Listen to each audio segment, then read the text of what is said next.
ਐਤਵਾਰ ਨੂੰ ਕੇਂਦਰੀ ਸਿੱਖਿਆ ਮੰਤਰੀ ਨੇ ਸੱਦੀ ਹਾਈ ਲੈਵਲ ਮੀਟਿੰਗ। ਰੱਖਿਆ ਮੰਤਰੀ ਰਾਜਨਾਥ ਸਿੰਘ ਕਰਨਗੇ ਅਗਵਾਈ। ਸਾਰੇ ਸੂਬਿਆਂ ਦੇ ਸਿੱਖਿਆ ਮੰਤਰੀਆਂ ਨੂੰ ਵੀ ਸ਼ਾਮਲ ਹੋਣ ਦੀ ਅਪੀਲ। 12ਵੀਂ ਦੀਆਂ ਪ੍ਰੀਖਿਆਵਾਂ ਨੂੰ ਲੈ ਕੇ ਹੋਵੇਗੀ ਚਰਚਾ। ਪੰਜਾਬ ਸਰਕਾਰ ਨੇ ਸਕੂਲਾਂ ਦੇ ਵਿੱਚ ਕੀਤੀਆਂ ਛੁੱਟੀਆਂ। ਸਾਰੇ ਸਰਕਾਰੀ ਤੇ ਪ੍ਰਾਈਵੇਟ ਸਕੂਲ 23 ਜੂਨ ਤੱਕ ਰਹਿਣਗੇ ਬੰਦ। ਟੀਚਰ ਤੇ ਸਟਾਫ ਵੀ ਰਹਿਣਗੇ ਛੁੱਟੀ ਤੇ। ਕਿਸਾਨਾਂ ਦੀ ਚਿੱਠੀ ਤੋਂ ਬਾਅਦ ਸਿਆਸਤ ਦੇ ਵਿੱਚ ਮੁੜ ਛਿੜੀ ਗੱਲਬਾਤ ਦੀ ਚਰਚਾ। ਭਗਵੰਤ ਮਾਨ ਨੇ ਵੀ ਪ੍ਰਧਾਨ ਮੰਤਰੀ ਨੂੰ ਚਿੱਠੀ ਲਿਖ ਕੇ ਗੱਲਬਾਤ ਸ਼ੁਰੂ ਕਰਨ ਦੀ ਕੀਤੀ ਅਪੀਲ। ਅਕਾਲੀ ਦਲ ਨੇ ਵੀ ਕਿਹਾ ਹਾਂ ਪੱਖੀ ਹੁੰਗਾਰਾ ਦੇਵੇ ਕੇਂਦਰ।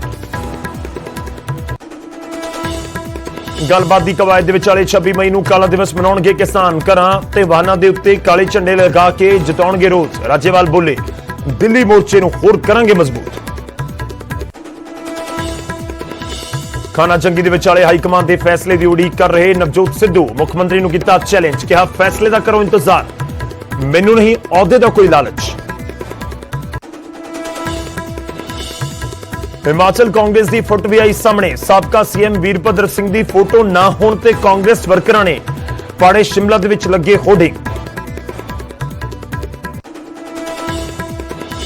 ਮੋਗਾ ਦੇ ਪਿੰਡ ਵੇਰੁਕੇ ਦੇ ਵਿੱਚ ਪੁਲਿਸ ਪਾਰਟੀ ਤੇ ਹਮਲਾ। ਏਐਸਆਈ ਸਣੇ 3 ਲੋਕ ਜ਼ਖਮੀ।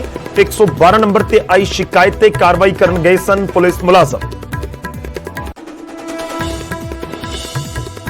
ਪੰਜਾਬ ਦੇ ਵਿੱਚ ਬਲੈਕ ਫੰਗਸ ਨੇ ਵਧਾਈ ਟੈਨਸ਼ਨ। ਸਿਹਤ ਸਲਾਹਕਾਰ ਡਾਕਟਰ ਕੇ ਤਲਵਾਰ ਨੇ ਡਾਕਟਰਾਂ ਨੂੰ ਕੀਤੀ ਅਪੀਲ। ਕਿਹਾ ਘੱਟ ਵਰਤੀ ਜਾਵੇ ਸਟੀਰੋਇਡ ਦੀ ਡੋਜ਼, ਮਰੀਜ਼ ਵੀ ਰੱਖਣ ਖਿਆਲ।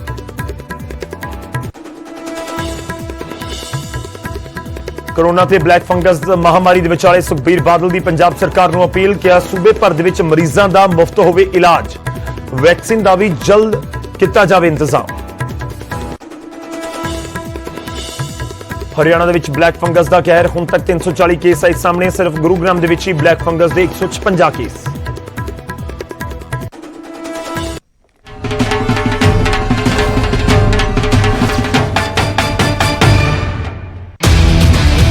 ਪੰਜਾਬ ਦੇ ਟੀਵੀ ਇਤਿਹਾਸ ਦੇ ਵਿੱਚ ਪਹਿਲੀ ਵਾਰ ਕੋਰੋਨਾ ਦੇ ਮਾਮਲਿਆਂ ਵਿੱਚ ਇੱਕ ਮੰਚ ਤੇ ਜੁਟੇ ਪੰਜਾਬ ਭਰ ਦੇ ਡੀਸੀ। ਸੰਗਰੂਰ ਕੀ ਹੈ ਜ਼ਿਲ੍ਹਿਆਂ ਦੀ ਅਸਲ ਤਸਵੀਰ। ਇਸ ਸਮੇਂ ਸਥਿਤੀ ਬੜੀ ਅੱਛੀ ਸੀਗੀ। ਨਿਊਜ਼ 18 ਤੇ ਬਿਆਨ ਕੀਤਾ ਕਰੋਨਾ ਨਾਲ ਨਜਿੱਠਣ ਦਾ ਪਲਾਨ। ਹਾਰੇਗਾ ਕਰੋਨਾ, ਜਿੱਤੇਗਾ ਪੰਜਾਬ। ਪੰਜਾਬ ਦੇ ਮੁੱਦਿਆਂ ਦਾ ਮੰਚ ਨਿਊਜ਼ 18 ਪੰਜਾਬ। ਸਾਡੀ ਪਹੁੰਚ, ਤੁਹਾਡੀ ਤਾਕਤ। ਸਤਿ ਸ੍ਰੀ ਅਕਾਲ। ਨਿਊਜ਼ 18 ਪੰਜਾਬ ਹਰਿਆਣਾ ਹਿਮਾਚਲ ਤੁਸੀਂ ਦੇਖ ਰਹੇ ਹੋ। ਗੌਰਵ ਸ਼ੁਕਲਾ ਮੈਂ ਹਾਂ ਤੁਹਾਡੇ ਨਾਲ। ਸਭ ਤੋਂ ਪਹਿਲਾਂ ਵੱਡੀ ਖਬਰ ਵਿਦਿਆਰਥੀਆਂ ਦੇ ਲਈ। 12ਵੀਂ ਕਲਾਸ ਦੇ ਵਿਦਿਆਰਥੀਆਂ ਦੇ ਲਈ ਇੱਕ ਵੱਡੀ ਖਬਰ ਹੈ। 12ਵੀਂ ਕਲਾਸ ਨੂੰ ਲੈ ਕੇ ਕੇਂਦਰ ਨੇ ਮੀਟਿੰਗ ਸੱਦੀ ਹੈ। ਹਾਈ ਲੈਵਲ ਮੀਟਿੰਗ ਸੱਦੀ ਗਈ ਹੈ ਐਤਵਾਰ ਨੂੰ 4 ਕੇਂਦਰੀ ਮੰਤਰੀ ਵਰਚੁਅਲ ਮੀਟਿੰਗ ਕਰਨਗੇ। ਰੱਖਿਆ ਮੰਤਰੀ ਰਾਜਨਾਥ ਸਿੰਘ ਇਸ ਮੀਟਿੰਗ ਦੀ ਅਗਵਾਈ ਕਰਨਗੇ। ਕੇਂਦਰੀ ਮੰਤਰੀ ਸਮ੍ਰਿਤੀ ਇਰਾਨੀ, ਪ੍ਰਕਾਸ਼ ਜਾਵੜੇਕਰ ਵੀ ਇਸ ਮੀਟਿੰਗ ਦੇ ਵਿੱਚ ਸ਼ਾਮਲ ਹੋਣਗੇ। ਕੇਂਦਰੀ ਸਿੱਖਿਆ ਮੰਤਰੀ ਨੇ ਸਾਰੇ ਸੂਬਿਆਂ ਦੇ ਸਿੱਖਿਆ ਮੰਤਰੀਆਂ ਨੂੰ ਵੀ ਤੇ ਸਕੱਤਰਾਂ ਨੂੰ ਵੀ ਸ਼ਾਮਲ ਹੋਣ ਦੀ ਅਪੀਲ ਕੀਤੀ ਹੈ। 12ਵੀਂ ਬੋਰਡ ਦੀਆਂ ਪ੍ਰੀਖਿਆਵਾਂ ਨੂੰ ਲੈ ਕੇ ਚਰਚਾ ਹੋਵੇਗੀ। ਕੋਈ ਫੈਸਲਾ ਲਿਆ ਜਾ ਸਕਦਾ ਹੈ। ਵੀਡੀਓ ਕਾਨਫਰੰਸਿੰਗ ਦੇ ਜ਼ਰੀਏ ਸਾਰੇ ਸਿੱਖਿਆ ਮੰਤਰੀ ਜੁੜਨਗੇ। ਜੋ ਉਮੀਦ ਜਤਾਈ ਜਾ ਰਹੀ ਹੈ ਸੂਬਿਆਂ ਦੇ ਸਿੱਖਿਆ ਸਕੱਤਰ ਵੀ ਮੀਟਿੰਗ ਦੇ ਵਿੱਚ ਸ਼ਾਮਲ ਹੋਣਗੇ। ਜ਼ਿਕਰ ਖਾਸ ਹੈ ਕਿ 14 ਅਪ੍ਰੈਲ ਨੂੰ ਸੀਬੀਐਸਈ ਦੀ 12ਵੀਂ ਦੀ ਬੋਰਡ ਦੀਆਂ ਜਿਹੜੇ ਇਮਤਿਹਾਨ ਨੇ ਉਹ ਮੁਲਤਵੀ ਕਰ ਦਿੱਤੇ ਗਏ ਸੀ ਅਤੇ 10ਵੀਂ ਬੋਰਡ ਦੀ ਪ੍ਰੀਖਿਆ ਨੂੰ ਰੱਦ ਕਰ ਦਿੱਤਾ ਗਿਆ ਸੀ। ਇਹ ਫੈਸਲਾ ਪ੍ਰਧਾਨ ਮੰਤਰੀ ਨਰਿੰਦਰ ਮੋਦੀ ਦੀ ਅਗਵਾਈ ਦੇ ਵਿੱਚ ਹੋਈ ਬੈਠਕ ਦੇ ਵਿੱਚ ਕੀਤਾ ਗਿਆ ਸੀ। ਇਹ ਸਾਰੇ ਐਗਜ਼ਾਮ 4 ਮਈ ਤੋਂ 14 ਜੂਨ ਦੇ ਵਿਚਾਲੇ ਹੋਣੇ ਸਨ ਤੇ ਕਰੋਨਾ ਕਾਲ ਦੀ ਵਜ੍ਹਾ ਦੇ ਨਾਲ ਮੌਜੂਦਾ ਸਥਿਤੀ ਨੂੰ ਦੇਖਦੇ ਹੋਏ ਤਕਰੀਬਨ ਸਾਰੇ ਸੂਬੇ ਸਿੱਖਿਆ ਬੋਰਡ ਸੀਬੀਐਸਈ ਤੇ ਆਈਸੀਐਸਈ ਨੇ ਆਪਣੀ 12ਵੀਂ ਕਲਾਸ ਦੀ ਪ੍ਰੀਖਿਆ ਜੋ 2021 ਦੇ ਵਿੱਚ ਮੌਜੂਦਾ ਸਮੇਂ 'ਚ ਹੋਣੀ ਸੀ ਉਸ ਨੂੰ ਮੁਲਤਵੀ ਕਰ ਦਿੱਤਾ ਸੀ ਤੇ ਇਸ ਦੇ ਨਾਲ ਹੀ ਤਕਰੀਬਨ ਸਾਰੇ ਬੋਰਡਸ ਦੇ ਵੱਲੋਂ 10ਵੀਂ ਦੀ ਪ੍ਰੀਖਿਆ ਨੂੰ ਰੱਦ ਕਰ ਦਿੱਤਾ ਗਿਆ ਸੀ। ਯਾਨੀ ਕਿ ਡਾਇਰੈਕਟ ਪ੍ਰਮੋਟ ਕਰਨ ਦਾ ਬੱਚਿਆਂ ਨੂੰ ਫੈਸਲਾ ਲਿਆ ਗਿਆ ਸੀ ਤੇ ਕੌਮੀ ਪ੍ਰੀਖਿਆ ਏਜੰਸੀ ਐਨਟੀਏ ਨੇ ਮੈਡੀਕਲ ਕਾਲਜਸ ਦੇ ਵਿੱਚ ਦਾਖਲੇ ਦੇ ਲਈ ਨੀਟ ਦੀ ਜਿਹੜਾ ਐਂਟਰੈਂਸ ਟੈਸਟ ਹੈ ਅਤੇ ਕੁਝ ਹੋਰ ਜਿਹੜੇ ਐਗਜ਼ਾਮਸ ਨੇ ਉਹਨਾਂ ਨੂੰ ਮੁਲਤਵੀ ਕਰ ਦਿੱਤਾ ਸੀ। ਤੇ ਇਸ ਵਿਚਾਲੇ ਇੱਕ ਹਾਈ ਲੈਵਲ ਮੀਟਿੰਗ ਹੋਣ ਜਾ ਰਹੀ ਹੈ। 4 ਕੇਂਦਰੀ ਮੰਤਰੀ ਸ਼ਾਮਲ ਹੋਣਗੇ। ਕੇਂਦਰੀ ਮੰਤਰੀ ਰਾਜਨਾਥ ਸਿੰਘ ਦੀ ਅਗਵਾਈ ਦੇ ਵਿੱਚ ਮੀਟਿੰਗ ਹੋਵੇਗੀ। ਸਮ੍ਰਿਤੀ ਇਰਾਨੀ, ਰਮੇਸ਼ ਪੋਖਰਿਆਲ ਤੇ ਪ੍ਰਕਾਸ਼ ਜਾਵੜੇਕਰ ਇਸ ਦੇ ਵਿੱਚ ਸ਼ਾਮਲ ਹੋਣਗੇ। ਨਾਲ ਹੀ ਸਾਰੇ ਸੂਬਿਆਂ ਦੇ ਜਿਹੜੇ ਸਿੱਖਿਆ ਮੰਤਰੀ ਨੇ, ਸਿੱਖਿਆ ਸਕੱਤਰ ਨੇ, ਉਹਨਾਂ ਨੂੰ ਵੀ ਸ਼ਾਮਲ ਹੋਣ ਨੂੰ ਕਿਹਾ ਗਿਆ ਹੈ। ਵੀਡੀਓ ਕਾਨਫਰੰਸਿੰਗ ਵਰਚੁਅਲ ਤਰੀਕੇ ਦੇ ਨਾਲ ਅੱਜਕੱਲ ਮੀਟਿੰਗਸ ਹੋ ਰਹੀਆਂ ਨੇ ਤਾਂ ਉਸ ਤਰੀਕੇ ਨਾਲ ਹੀ ਜੁੜਨ ਦੇ ਲਈ ਕਿਹਾ ਗਿਆ ਹੈ। ਤਾਂ ਦੇਖਣਾ ਹੋਵੇਗਾ ਕਿ ਐਤਵਾਰ ਨੂੰ ਹੋਣ ਵਾਲੀ ਮੀਟਿੰਗ ਦੇ ਵਿੱਚ ਕੀ ਕੁਝ ਫੈਸਲਾ ਹੋ ਸਕਦਾ ਹੈ। ਹਾਲਾਂਕਿ ਉਮੀਦ ਜਤਾਈ ਜਾ ਰਹੀ ਹੈ ਕਿਉਂਕਿ ਲਗਾਤਾਰ ਮਾਮਲੇ ਘੱਟ ਹੋਏ ਨੇ। ਦੇਸ਼ ਦੇ ਵਿੱਚ 20 ਲੱਖ ਤੋਂ ਜ਼ਿਆਦਾ ਇੱਕ ਦਿਨ ਦੇ ਵਿੱਚ ਟੈਸਟ ਹੋ ਰਹੇ ਨੇ ਤੇ ਕੇਸਿਸ ਦੀ ਗਿਣਤੀ ਘਟ ਰਹੀ ਹੈ। 2,50,000 60,000 ਦੇ ਨੇੜੇ ਕੇਸਿਸ ਪਹੁੰਚ ਚੁੱਕੇ ਨੇ। ਪੰਜਾਬ ਦੇ ਵਿੱਚ ਅਸੀਂ ਗੱਲ ਕਰੀਏ ਤਾਂ 9100 ਤੋਂ ਘਟ ਕੇ ਗਿਣਤੀ 5,000 ਦੇ ਨੇੜੇ ਪਹੁੰਚ ਗਈ ਹੈ। ਇਸੇ ਤਰ੍ਹਾਂ ਹਰਿਆਣਾ ਦੇ ਵਿੱਚ, ਇਸ ਤਰ੍ਹਾਂ ਦਿੱਲੀ ਦੇ ਵਿੱਚ, ਉੱਤਰ ਭਾਰਤ ਦੇ ਵਿੱਚ ਦੇਖੀਏ ਤਾਂ ਕੇਸਿਸ ਦੀ ਗਿਣਤੀ ਘਟੀ ਹੈ ਤੇ ਪੂਰੇ ਦੇਸ਼ ਦੇ ਵਿੱਚ ਇਸ ਤਰੀਕੇ ਨਾਲ ਹੀ ਅਸਰ ਨਜ਼ਰ ਆਇਆ। ਤੇ ਇਸ ਵਿਚਾਲੇ ਹੁਣ ਸਵਾਲ ਉੱਠ ਰਹੇ ਨੇ ਕਿ 12ਵੀਂ ਬੋਰਡ ਦੀ ਪ੍ਰੀਖਿਆ ਹੁੰਦੀ ਹੈ ਤੇ 12ਵੀਂ ਤਾਂ ਇੱਕ ਬੇਸ ਕਿਹਾ ਜਾਂਦਾ ਹੈ ਬੱਚਿਆਂ ਦੇ ਲਈ, ਤਾਂ ਕਿ 12ਵੀਂ ਦੀਆਂ ਪ੍ਰੀਖਿਆਵਾਂ ਨੂੰ ਲੈ ਕੇ ਐਤਵਾਰ ਨੂੰ ਸਰਕਾਰ ਕੋਈ ਫੈਸਲਾ ਕਰ ਸਕਦੀ ਹੈ। ਕੀ ਸਲਾਹ ਦੇਣਗੇ ਵੱਖ-ਵੱਖ ਸੂਬਿਆਂ ਦੇ ਸਿੱਖਿਆ ਮੰਤਰੀ ਤੇ ਸਿੱਖਿਆ ਸਕੱਤਰ? ਪੰਜਾਬ ਤੋਂ ਵੀ ਉਮੀਦ ਹੈ ਕਿ ਵਿਜੇਂਦਰ ਸਿੰਗਲਾ ਤੇ ਕ੍ਰਿਸ਼ਨ ਕੁਮਾਰ ਸ਼ਾਮਲ ਹੋ ਸਕਦੇ ਨੇ ਇਸ ਮੀਟਿੰਗ ਦੇ ਵਿੱਚ, ਤੇ ਜੇਕਰ ਉਹ ਵੀ ਸ਼ਾਮਲ ਹੁੰਦੇ ਨੇ ਤੇ ਉਹਨਾਂ ਦੇ ਵੱਲੋਂ ਕੀ ਸੁਝਾਅ ਦਿੱਤੇ ਜਾਂਦੇ ਨੇ? ਕਿ ਉਮੀਦ ਕੀਤੀ ਜਾਵੇ ਕਿ 15 ਜੂਨ ਦੇ ਆਸ-ਪਾਸ ਕੋਈ ਫੈਸਲਾ ਲਿਆ ਜਾ ਸਕਦਾ ਕਿ 15 ਜੂਨ ਦੇ ਆਸ-ਪਾਸ ਕੋਈ ਐਗਜ਼ਾਮ ਲੈਣੇ ਸ਼ੁਰੂ ਕਰ ਦਿੱਤੇ ਜਾਣ, ਕਿਉਂਕਿ 10ਵੀਂ ਤੱਕ ਤਾਂ ਕਲੀਅਰ ਕਰ ਦਿੱਤਾ ਗਿਆ ਕਿ ਡਾਇਰੈਕਟ ਪ੍ਰਮੋਟ ਕੀਤਾ ਜਾਏਗਾ, ਬੱਚਿਆਂ ਦੇ ਐਗਜ਼ਾਮ ਨਹੀਂ ਹੋਣਗੇ। ਹੁਣ 12ਵੀਂ ਦੇ ਐਗਜ਼ਾਮ ਕਦੋਂ ਹੋਣਗੇ, ਕਿਵੇਂ ਲਈ ਜਾਣਗੇ ਤੇ ਕੀ ਉਸ ਦੇ ਲਈ ਰਣਨੀਤੀ ਹੋਵੇਗੀ, ਉਸ ਨੂੰ ਲੈ ਕੇ ਹੀ ਹਰ ਕੋਈ ਇੰਤਜ਼ਾਰ ਕਰ ਰਿਹਾ, ਖਾਸ ਤੌਰ ਤੇ ਬੱਚੇ ਜਿਹੜੇ ਤਿਆਰੀ ਕਰ ਰਹੇ ਨੇ 12th ਦੇ ਐਗਜ਼ਾਮਸ ਨੂੰ ਲੈ ਕੇ ਤੇ ਉਹਨਾਂ ਦੇ ਪੇਰੈਂਟਸ, ਉਹਨਾਂ ਦੇ ਜਿਹੜੇ ਟੀਚਰਸ ਨੇ ਉਹ ਵੀ। ਤਾਂ ਹਾਈ ਲੈਵਲ ਮੀਟਿੰਗ ਐਤਵਾਰ ਦੇ ਦਿਨ ਕੇਂਦਰ ਦੇ ਵੱਲੋਂ ਸੱਦੀ ਗਈ ਹੈ ਤੇ ਬਹੁਤ ਵੱਡੇ ਫੈਸਲੇ ਇਸ ਦੇ ਵਿੱਚ 12ਵੀਂ ਦੀਆਂ ਪ੍ਰੀਖਿਆਵਾਂ ਨੂੰ ਲੈ ਕੇ, ਜਿਹੜੇ ਹੋਰ ਐਗਜ਼ਾਮਸ ਨੇ ਕਾਲਜਸ ਦੇ, ਉਹਨਾਂ ਨੂੰ ਲੈ ਕੇ ਲਏ ਜਾ ਸਕਦੇ।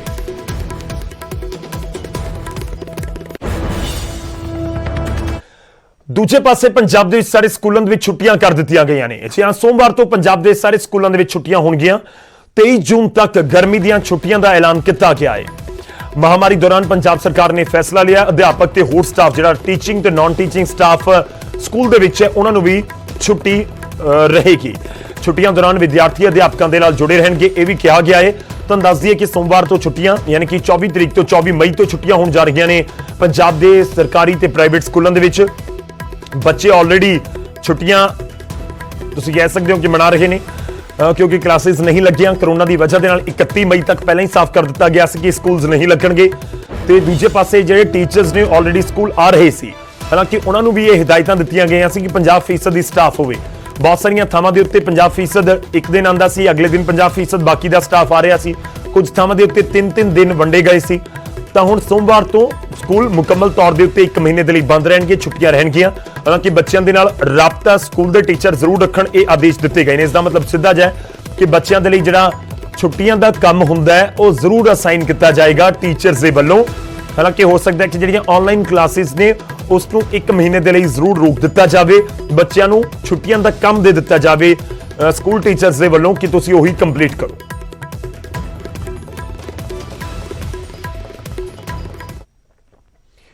ਉਧਰ ਮਹਾਮਾਰੀ ਦੇ ਵਿਚਾਲੇ ਕੇਂਦਰ ਤੇ ਕਿਸਾਨਾਂ ਵਿਚਾਲੇ ਗੱਲਬਾਤ ਦੁਬਾਰਾ ਸ਼ੁਰੂ ਹੋਣ ਦੀ ਗੱਲ ਚੱਲੀ ਹੈ। ਕਿਸਾਨਾਂ ਨੇ ਪ੍ਰਧਾਨ ਮੰਤਰੀ ਨੂੰ ਚਿੱਠੀ ਲਿਖੀ ਤਾਂ ਪੰਜਾਬ ਦੀ ਸਿਆਸਤ ਨੂੰ ਵੀ ਹਲੂਣਾ ਮਿਲ ਗਿਆ। ਹੁਣ ਪੰਜਾਬ ਦੇ ਲੀਡਰ ਵੀ ਕੇਂਦਰ ਨੂੰ ਦੁਬਾਰਾ ਗੱਲਬਾਤ ਸ਼ੁਰੂ ਕਰਨ ਦੀ ਅਪੀਲ ਕਰ ਰਹੇ ਨੇ।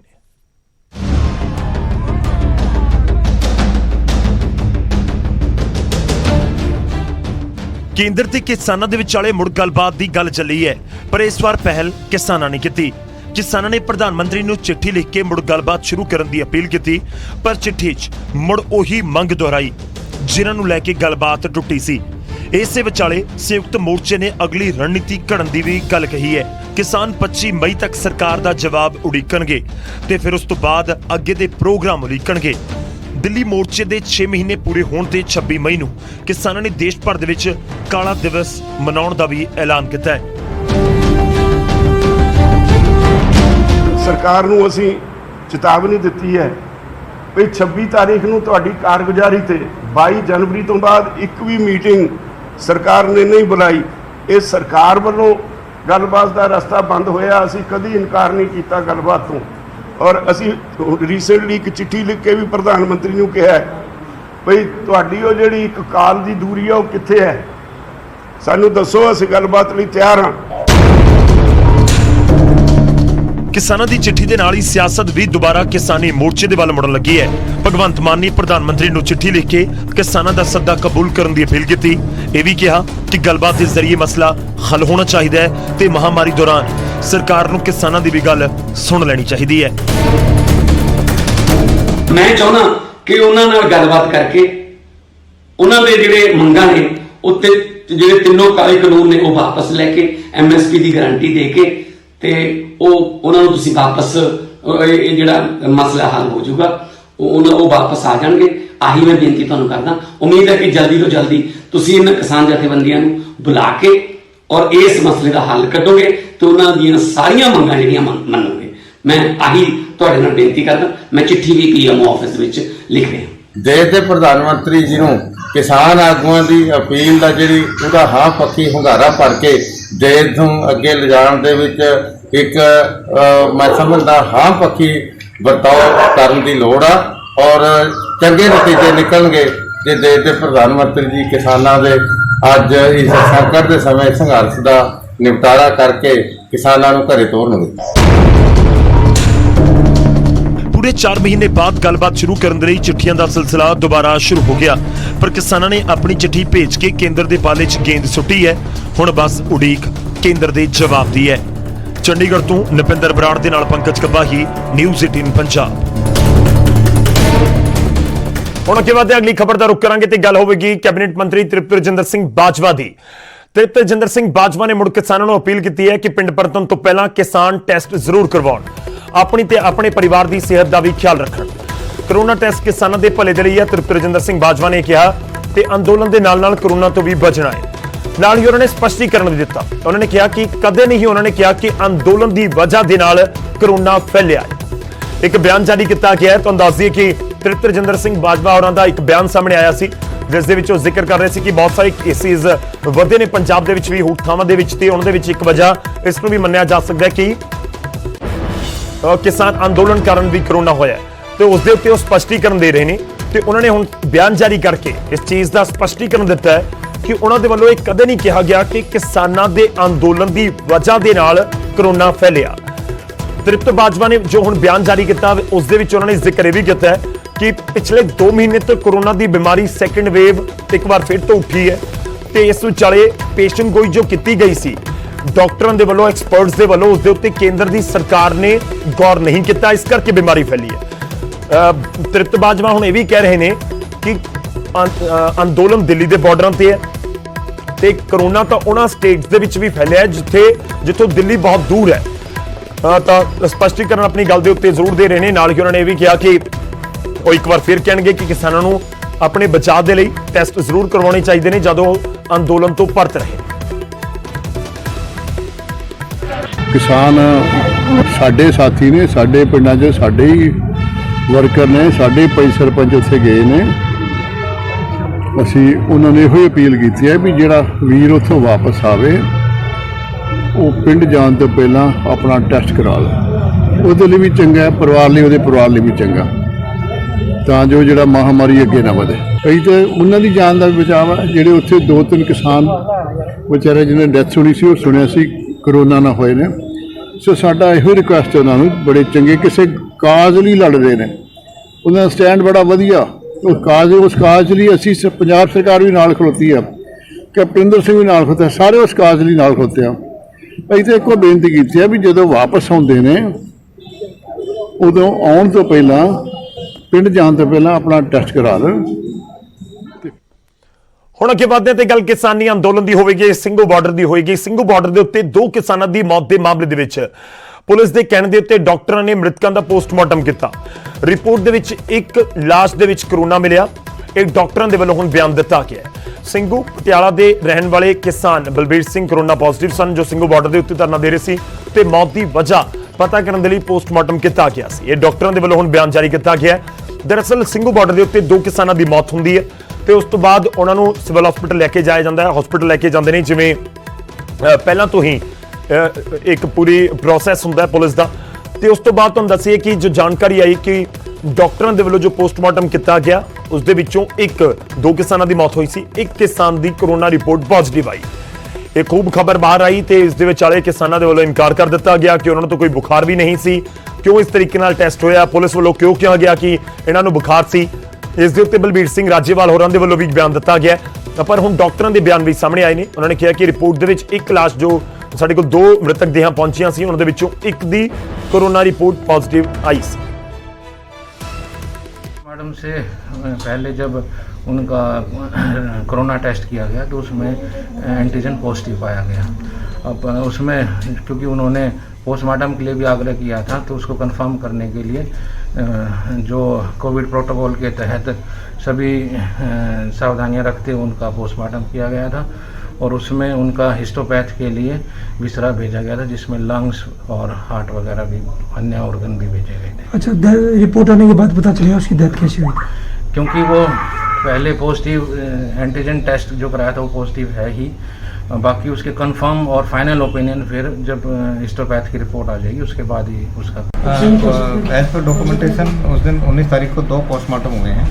तो मैंने यहाँ के डिप्टी मेडिकल सुप्रिटेंडेंट और फॉरेंसिक एक्सपर्ट से भी डॉक्यूमेंट देखे हैं, दोनों के ही पोस्टमार्टम हुए हैं। जो कोरोना पॉजिटिव था उसका पोस्टमार्टम किया गया था? उसमें एज पर पुलिस इंक्वेस्ट जो पेपर बना के लाते हैं, तो हमारे डॉक्टर्स ने उसका भी पोस्टमार्टम हुआ है और दूसरे का पोस्टमार्टम नहीं। अगर पुलिस केस को पुलिस अगर लेकर के आती है तो पुलिस की रिपोर्ट के हिसाब से उसको पोस्टमार्टम करते हैं। और रूटीन में जो ऐसे आता है, कोई इंडोर है हमारे पास मरीज़ हैं और कोविड से हो जाता है, तो उसका एज पर कोविड प्रोटोकॉल उसका फिर क्रीमेशन कराया जाता है। उधर कोरोना ਨੂੰ ਲੈ ਕੇ ਸੰਯੁਕਤ ਮੋਰਚੇ ਦਾ ਬਿਆਨ ਵੀ ਸਾਹਮਣੇ ਆਇਆ। ਡਾਕਟਰਾਂ ਦੇ ਵੱਲੋਂ ਹੁਣ ਸਟੇਟਮੈਂਟ ਆਈ ਹੈ, ਪਰ ਬਲਬੀਰ ਰਾਜੇਵਾਲ ਚੰਡੀਗੜ੍ਹ ਪਹੁੰਚੇ ਹੋਏ ਸੀ, ਉਹਨਾਂ ਦੇ ਵੱਲੋਂ कोरोना ਨੂੰ ਲੈ ਕੇ ਬਿਆਨ ਦਿੱਤਾ ਗਿਆ ਤੇ ਇਲਜ਼ਾਮ ਲਗਾਏ ਗਏ ਕਿ ਕੋਰੋਨਾ ਨੂੰ ਲੈ ਕੇ ਅੰਦੋਲਨ ਨੂੰ ਬਦਨਾਮ ਕਰਨ ਦੀ ਸਰਕਾਰ ਕੋਸ਼ਿਸ਼ ਕਰ ਰਹੀ ਹੈ, ਸਰਕਾਰ ਅਜਿਹਾ ਨਾ ਕਰੇ।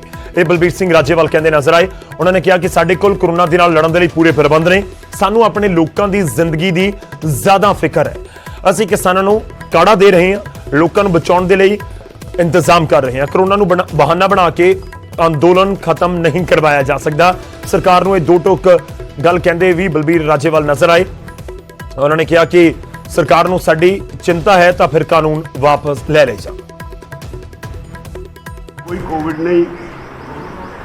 ਇੱਕ ਸਾਡੇ ਸਾਥੀ ਸਰ ਬਲਬੀਰ ਸਿੰਘ ਪਟਿਆਲੇ ਜ਼ਿਲ੍ਹੇ ਦੇ, ਉਹਨਾਂ ਦੀ ਸ਼ੂਗਰ ਘਟਣ ਨਾਲ ਮੌਤ ਹੋ ਗਈ, ਸ਼ਹੀਦ ਹੋ ਗਏ। ਤੇ ਇੱਕ ਲੁਧਿਆਣੇ ਜ਼ਿਲ੍ਹੇ ਦੇ ਸਰ ਮਹਿੰਦਰ ਸਿੰਘ ਫੁੱਲਾਂਵਾਲ ਪਿੰਡ ਤੋਂ, ਉਹਨਾਂ ਨੂੰ ਰਾਤ ਨੂੰ ਹਾਰਟ ਅਟੈਕ ਹੋਇਆ, ਉਹ ਸ਼ਹੀਦ ਹੋ ਗਏ।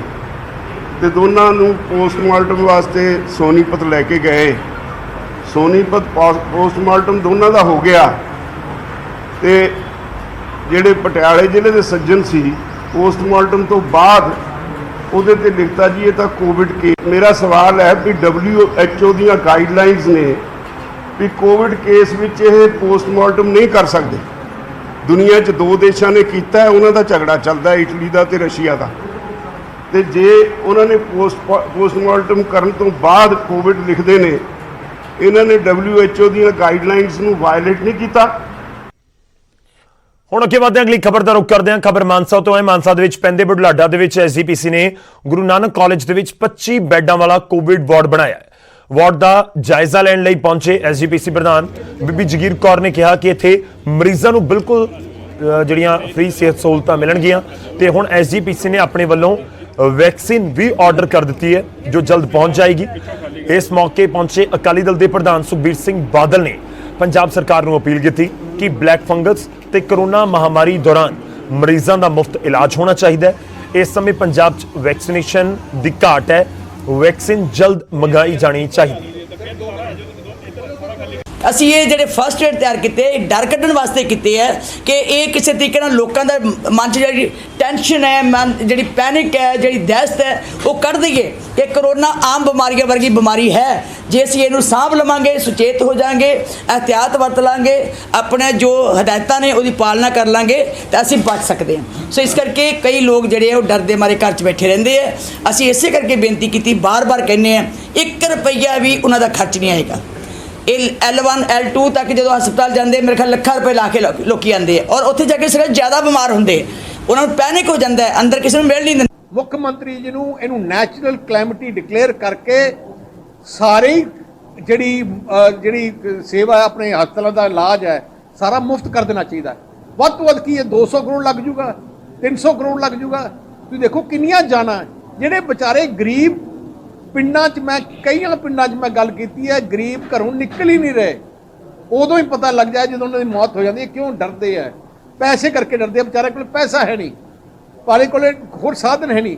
ਤੋ ਇਸ ਕਰਕੇ ਮੈਂ ਮੁੱਖ ਮੰਤਰੀ ਨੂੰ ਬੇਨਤੀ ਕਰਦਾ ਹਾਂ, ਹੋਰ ਕੰਮ ਭਾਵੇਂ ਸੜਕਾਂ ਅਸੀਂ ਨਾ ਬਣਾਓ, ਦੂਜੇ ਨਹੀਂ ਬਣਾਓ, ਘੱਟ ਤੋਂ ਘੱਟ ਗਰੀਬਾਂ ਵਾਸਤੇ, ਜਿਹੜੇ ਗਰੀਬ ਹੈ ਉਹਨਾਂ ਵਾਸਤੇ ਇਲਾਜ ਮੁਫਤ ਕਰ ਦਿਓ, ਸਾਰੇ ਪ੍ਰਾਈਵੇਟ ਹਸਪਤਾਲ 'ਚ ਇਲਾਜ ਮੁਫਤ ਕਰ ਦਿਓ। ਰੁਕਨੇ ਇੱਕ ਛੋਟੇ ਜਿਹੇ ਬ੍ਰੇਕ ਦੇ ਲਈ, ਬ੍ਰੇਕ ਤੋਂ ਬਾਅਦ ਕੁਝ ਹੋਰ ਖਬਰਾਂ।